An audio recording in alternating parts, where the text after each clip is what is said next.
Content creation start ചെയ്യുന്ന എല്ലാവർക്കും ഇപ്പോഴുള്ള ഒരു കൺഫ്യൂഷനാണ് ഇനി കോണ്ടന്റ് ക്രിയേഷൻ സ്റ്റാർട്ട് ചെയ്തിട്ട് കാര്യമുണ്ടോ എന്നുള്ളത്.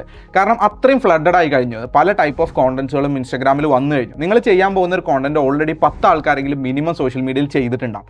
അപ്പോൾ പലപ്പോഴും ഉണ്ടാകുന്ന ഒരു കൺഫ്യൂഷനാണ് കോണ്ടന്റ് ക്രിയേഷൻ ഇനി സ്റ്റാർട്ട് ചെയ്തിട്ട് കാര്യമുണ്ടോ എന്നുള്ളത്. ശരിക്കും ഇനി സ്റ്റാർട്ട് ചെയ്തിട്ടും നല്ല ഉപകാരം ഉണ്ട് എന്നുള്ളത് തന്നെയാണ് അതിൻ്റെ പ്രധാനപ്പെട്ട ഒരു ആൻസർ. നമ്മൾ ഒരു എക്സാമ്പിൾ പറയാറുണ്ട്, ഒരു മരം വെക്കാനുള്ള ഏറ്റവും നല്ല സമയം എന്ന് പറയുന്നത് 10 കൊല്ലം മുമ്പ് എന്നുള്ളതാണ്. അത് കഴിഞ്ഞാലുള്ള ഏറ്റവും നല്ല സമയം ഏതാണെന്ന് ചോദിക്കാറുണ്ട്. ആ ചോദിക്കുന്ന സമയത്ത് അതിൻ്റെ ആൻസർ എന്ന് പറഞ്ഞാൽ ഇന്ന് എന്നുള്ളതാണ്.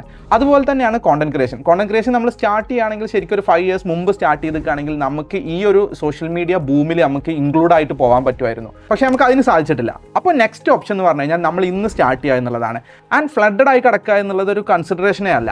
നിങ്ങൾക്ക് അറിവുള്ള കാര്യങ്ങൾ നിങ്ങളേതായുള്ള രീതിയിൽ അവതരിപ്പിച്ച് കഴിഞ്ഞാൽ നിങ്ങളുടെ പ്രസൻറ്റേഷൻസും നിങ്ങളുടെ വീഡിയോയും നല്ല കിടിലൻ കോണ്ടന്റ് ആണ് എന്നുണ്ടെങ്കിൽ തീർച്ചയായിട്ടും അത് അടുത്ത ലെവലിലേക്ക് പോകും. സോ നിങ്ങളൊരു സ്റ്റുഡൻ്റ് ആണ്, അല്ലെങ്കിൽ ഒരു ബിസിനസ് ഓണറാണ്, അല്ലെങ്കിൽ നിങ്ങൾ നിങ്ങളെ അറിയപ്പെടണമെന്ന് ആഗ്രഹിക്കപ്പെടുന്ന ഒരു വ്യക്തിയാണെന്നുണ്ടെങ്കിൽ സ്റ്റാർട്ട് കോണ്ടന്റ് ടുഡേ.